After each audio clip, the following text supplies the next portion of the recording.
you hear me?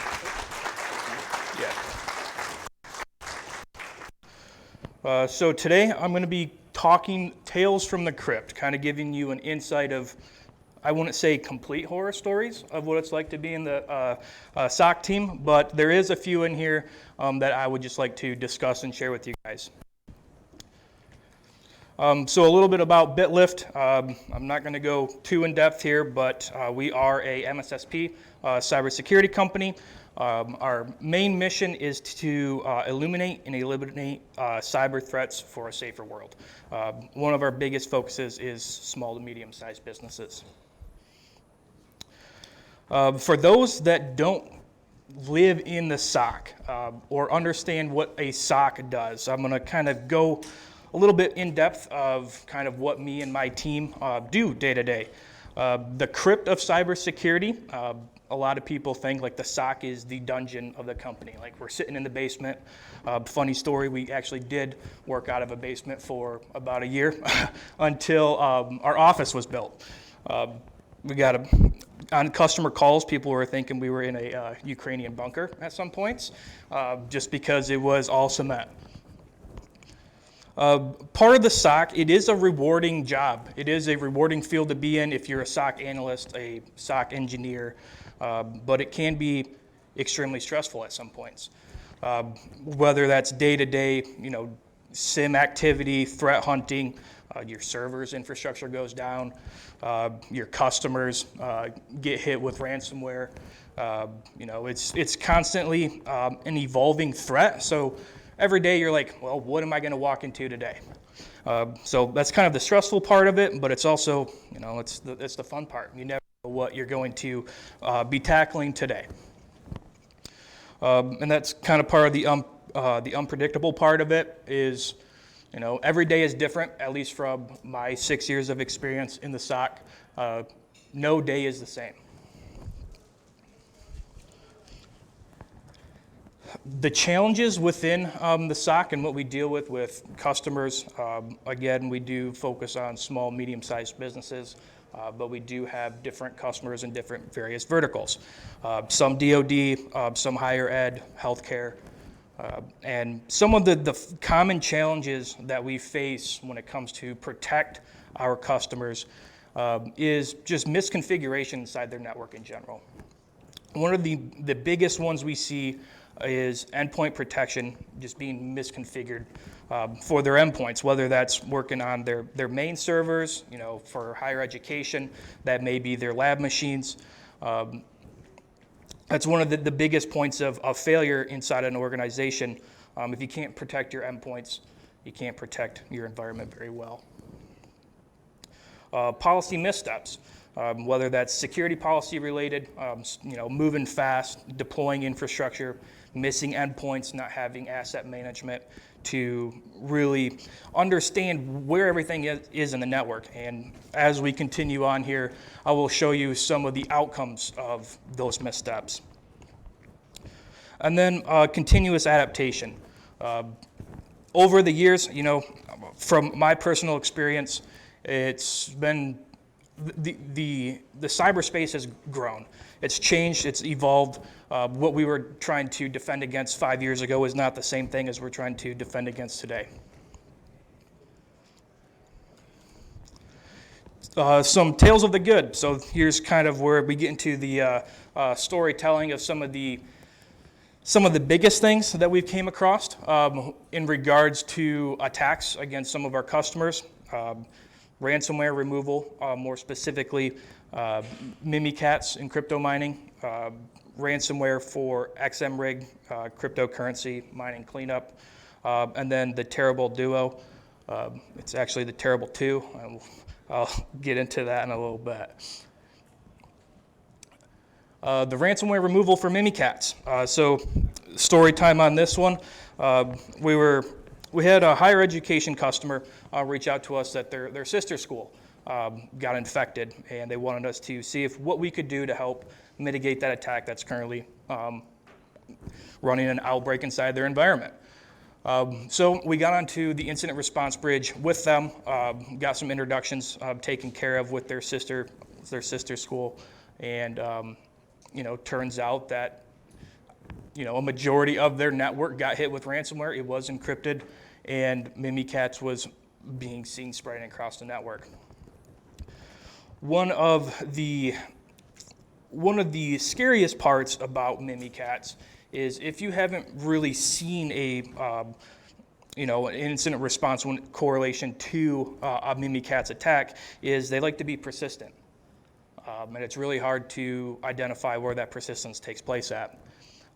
Usually, one of the first go-to places we like to look is the task scheduler, see what's spinning up there. Well, we did clean up. We found all the servers that had random tasks scheduled to open up PowerShell. One of the biggest points of EDR is to hopefully have script blocking enabled so this doesn't occur.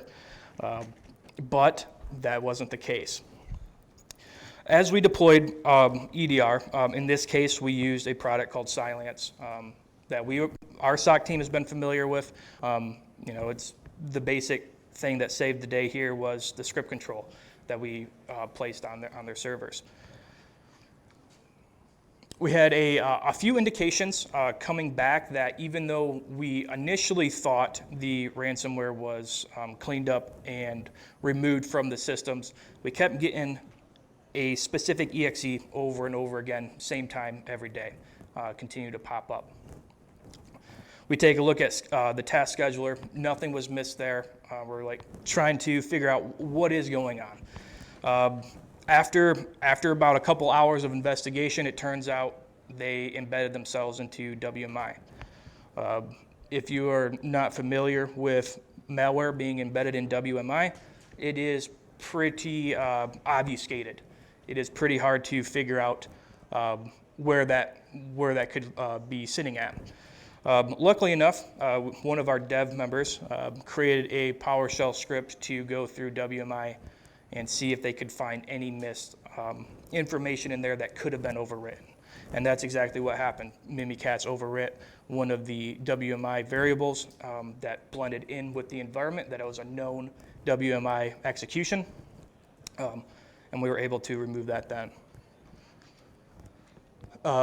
So the biggest point of this story is, one, the Cylance EDR solution really saved the day here. Any EDR solution that has script control enabled, I highly encourage you to really look at your policies, your script control policies, and make sure those are locked down as much as possible. Without script control being in place as we deployed this, this would have just kept running rampant. You might not be able to see these screenshots very well, but these are actual files that we pulled during our investigation on the XM Rig cryptocurrency mining cleanup that started off as ransomware. The ransomware did get blocked. It was not able to encrypt file, but you could see it start before the EDR solution identified that and blocked it. One of the biggest takeaways in this story is we really didn't know this was going on. We got an email at night. It was probably 7, 8 o'clock at night from the customer that this was occurring on. And they were like, hey, I think we just have some weird malware that got flagged on our PaperCut server. If those are familiar with PaperCut, the vulnerability that came out this past April is actually what occurred here. They just didn't have the correct patch on it. They were like, yeah, I don't think it's anything to worry about. We just wanted to schedule a call tomorrow to take a look at it.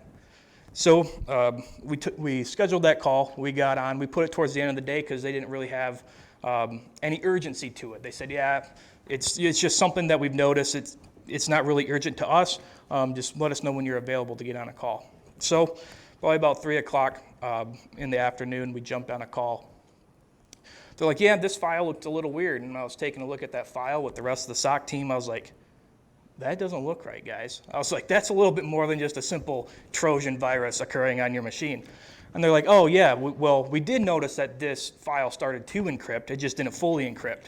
I was like, oh, well, here we go. I was like, this turned into a lot more than a 15-minute meeting.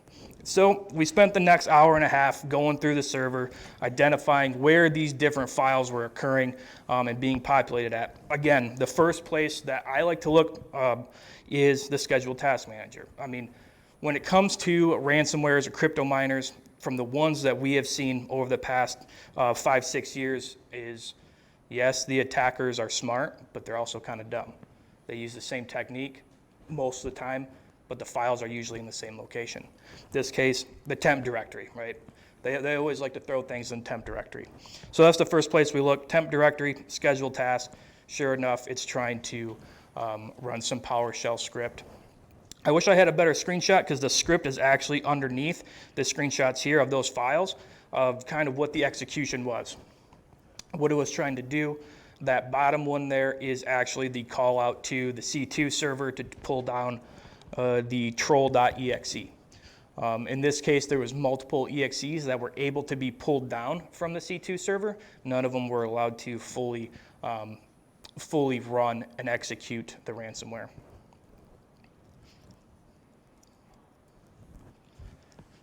The Terrible 2. This one I like to talk about a lot, especially to the new apprentices or the new security analysts that come in that weren't there to experience all this glory. This one happened, I would say, about 2 or 3 years ago.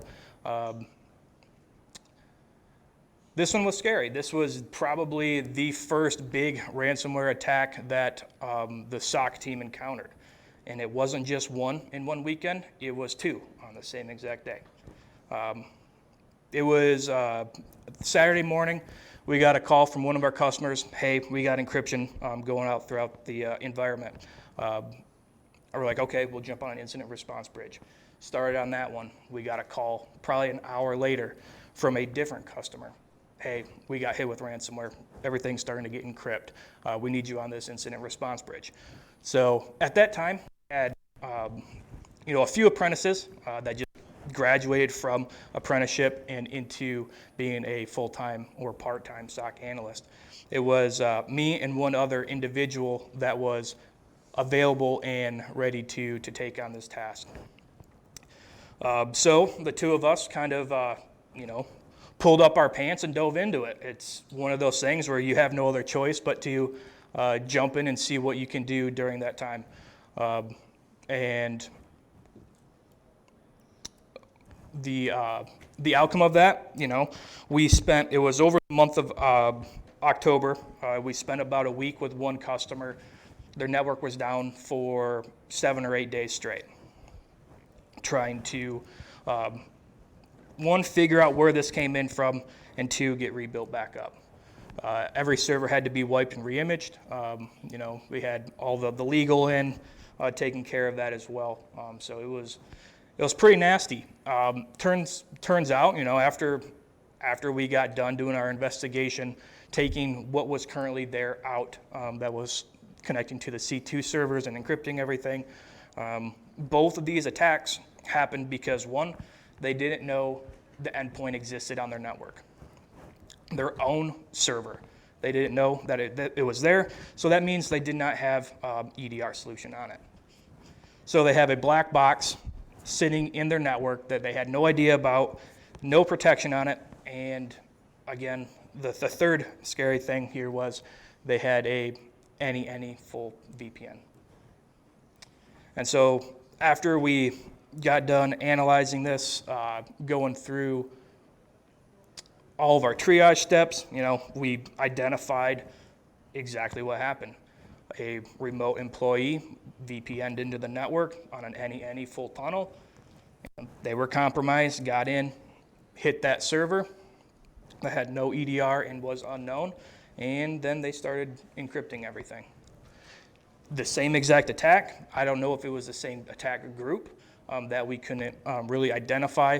At that point, when it hits, ransomware type of level of an attack, the insurance provides their own incident response team at that point. So they took care of that. We just kept feeding them logs and everything that we could find. So that was probably the scariest moment of my career at that point. Sitting there for a week, back and forth, from 8 a.m. till 3 a.m., 7 days straight, trying to get these customers back up and running.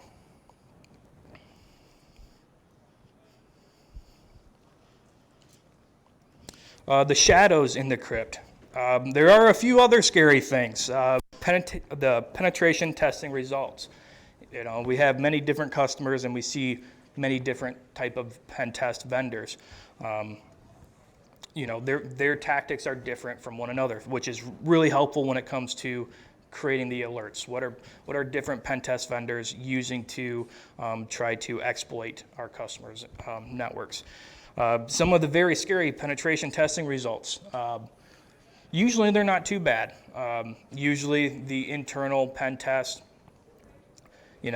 most of the things they can't get to because the external facing side is pretty locked down. There is one that I saw. Usually, if you've ever had a pen test, hopefully they do find some stuff, right? That's the whole point of it. But it's not a 50-page document of all the vulnerabilities they found. External and internal, it was about 55 pages in length. The worst part about that is they kept saying, yep, we're ready for a pen test. We're ready for a pen test. Let's just run it, without going through the steps to secure their network in the first place. They just wanted to jump the gun straight to a pen test. And, I guess now they have to do the dirty work because you have 55 pages of vulnerabilities and exploits that they executed both externally and internally. The scariest part was most of it was external. The one-click delete. This one is a good one as well. This one I like to tell the apprentices because everyone has that story of one of the mistakes they may have made on accident. Whether they delete something, whether they RM a whole directory that they weren't supposed to. Well, this happened a couple times. One, I was personally involved in, and the second one of our customers did on accident. The first one, this one always gets the new analysts. Azure. We were just onboarding this customer. They were in GovCloud and Azure for DoD. They created an account for us to help set up their Azure Sentinel. They were pretty new to the Azure space. They really don't know how to set up permissions. And we were also pretty new to the Azure space. Didn't really know much about how to set up permissions. So they over-provisioned our account, and we noticed that. And so we kindly asked them to remove some of those permissions because they weren't needed. Well, they didn't know how to do it, and frankly, neither did we. We are an AWS environment. We don't build out in Azure. Well, we had a support ticket open with Microsoft to help remove the restrictions from the account they gave us. Jumped on a call with them. It was probably 3 o'clock in the afternoon. And I was on there. I didn't really know better, honestly. I was still new to the Azure environment, new to being a security analyst. And they're like, yep, we'll take care of the permissions right here. We'll just delete it. So they just deleted that permission for what I thought was the permission. It looked correct. They thought it looked correct. Apparently it wasn't. I get a call about 7 o'clock at night from the director that was before me. He was like, hey, did you have a call with Microsoft to remove those Azure creds? I was like, yeah. He was like, well, I just got a call from the customer that they just deleted the whole entire Azure infrastructure. I was like, oh crap. So I got back in my car, drove back home, and I was like, okay, what do we got to do? And they're like, well, luckily they just started building backups. It was a brand new environment. They didn't have full backups yet. So there's a full network rebuild on one of our DoD customers in their Azure GovCloud. That one was one of the worst ones. So be careful what you click on. One button could just remove your whole Azure infrastructure. The second one that we faced was with our SIM tools, we do have, you have to have a logging collector. Well, we had a couple of VMs in our customer's environment that were our main dedicated, logging tools, where they send their syslog, where we pull API information that feeds it to the SIM. Well, they got a new, Linux admin, and he was going through the VMs. Didn't know what these VMs were for. So what did he do? He just deleted them. No questions asked, just removed them. Didn't have backups. So we spent the next 6 months rebuilding all the syslog, all of the SIM connectors, all the log forwarders. The next day we got a call and that dude did get fired. And then the absolute scariest part, everyone thinks of, the holidays, Christmas, Thanksgiving, of the big attack times, right? Everyone's scared around those time frames. Mine is October. Everything I just talked about happened in October at one point or another. Every single time. The double ransomware, that happened over the week before Halloween. The one XM rig, we just had that one 2 weeks ago. 2 or 3 weeks ago. It's whenever the month of October comes, I keep telling everyone it's cursed, and let's just keep moving forward and get through the month as fast as possible. Talked about that. I didn't realize there was more slides to this. So lessons learned. Proactive measures are non-negotiable. I mean, you really cannot not have proactive measures in place. If you don't have proactive measures in place, you will get pwned. It's a given. We've seen it time and time again. If you aren't proactive, you will get pwned. And from personal experience of our customers and what happens, there's a lot of downtime associated with that. A lot of downtime means a lot of money lost. Being adaptable in the face of unpredictability. That's one of the hardest ones. You have to be, as a SOC analyst or, as a security engineer at your organization, you have to come in with a mindset that things are going to change every single day. And you got to be prepared for that, and you got to learn to love it because there's no getting around it. That's just how it is. The human element cannot be overlooked. In this case, prime example is our support tech over there at Azure. The human element's always going to be there to mess something up. So you got to keep training and make sure and do your due diligence when it comes to deleting or clicking on anything. You just got to be careful there. Some of the key defensive strategies, kind of a takeaway of the previous slides, just conducting regular audits and updates of EDR configurations and policies. I cannot stress enough how important it is to make sure your script control policies are locked down on your EDR solution.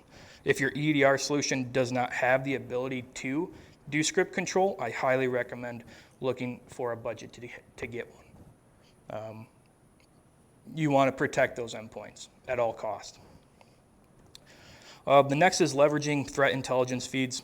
This one, if you just pull it down, if you don't have a SIM tool, you can pull these down. The IPs associated with that, check your firewalls. But there's open source free threat intel feeds that you guys can download. About 3 or 4 years ago, most of them were paid for. Nowadays, a lot of them are free.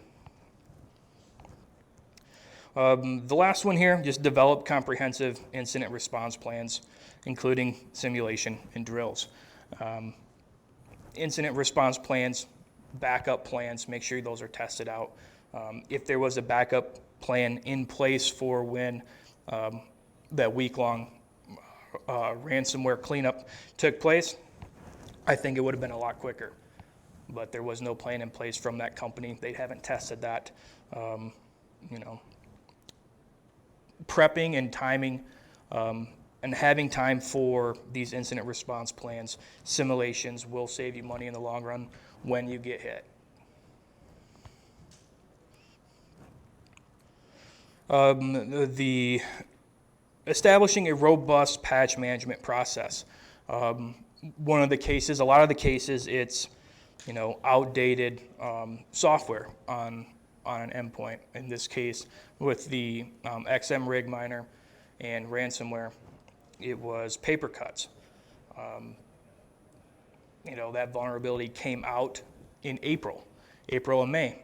And when we got on that machine, that's exactly when those files got put on that machine. They were just waiting, and they decided to execute a couple weeks ago.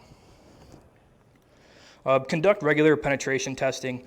I think that's key as well, just to see where your vulnerability points are, external and internal. And then, of course, everyone hears it, but again, I got to reiterate it. Implementing ongoing cybersecurity training for all your staff.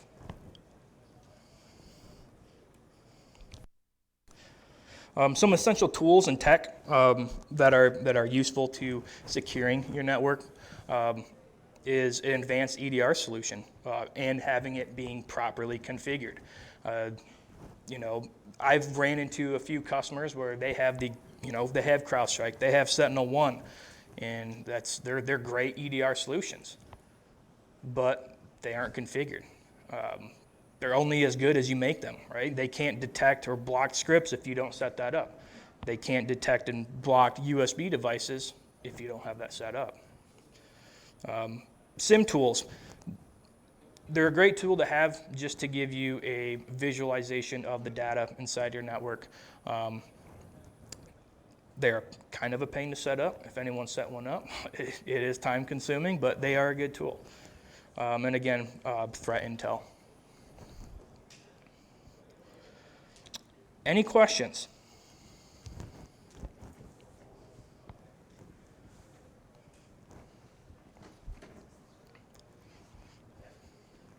Do you recall what permission or account that was? The one-click delete from Microsoft? I don't recall exactly what permission set they gave us. I don't know if it was like a super admin or a regular admin, but it was enough permissions where it deleted everything.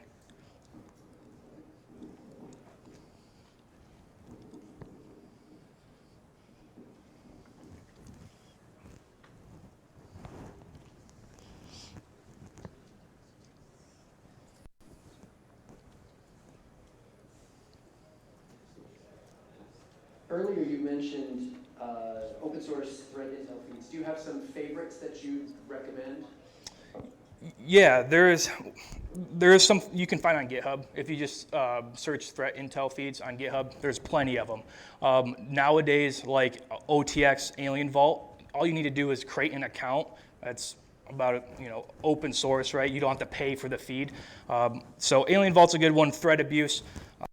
There's a few tools that we like associated with the threat abuse feeds. Trying to think of some other ones here. I don't remember if Palo has one that's a free version, but theirs is pretty good as well. Yeah.